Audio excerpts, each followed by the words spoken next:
Hello and welcome to the Football Diary podcast and this mini-series where I'll be previewing some of the biggest teams in Serie A ahead of the kick-off of the domestic campaign this weekend. My name is Miles and in this episode we'll be looking at AC Milan, not last season but the season before's title winners.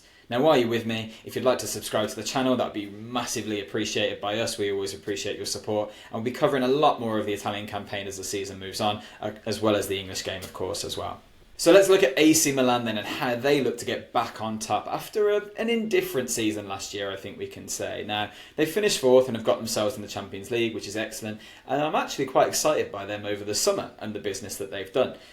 They went to Chelsea and raided them a little bit for Christian Pulisic, a young player who showed bundles of talent at Borussia Dortmund, and we've seen glimpses of it at Chelsea but did not live up to what we expected.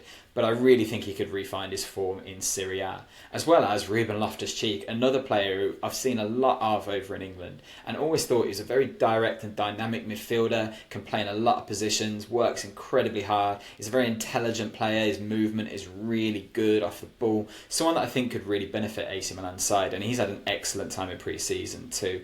So two really smart buys there, as well as Chukwueze coming in from Villarreal, gives them a bit more depth in wide positions. They're a bit over-reliant on Rafael Leao before, so that's a really smart signing as well. One to watch for me though is Yunus Musa. The USA men's international player has come in from Valencia. Now, still a young midfielder, but already has 27 international caps and was actually capped by England at youth level for a really long time as well. And this is someone who we've seen come up through Valencia's academy and Arsenal. So very highly rated across Europe. A very direct midfielder who isn't afraid to run at players and will be a really interesting replacement for Sandro Tonali, who I think a lot of AC Milan fans will be sad to see go, even if it is for such a high amount of money.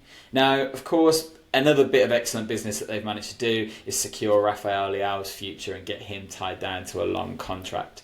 They weren't able to do the same with Brahim Diaz, whose loan spell ended, and he has returned to Real Madrid, and it looks like he's very much part of their plans there, so they'll definitely miss him.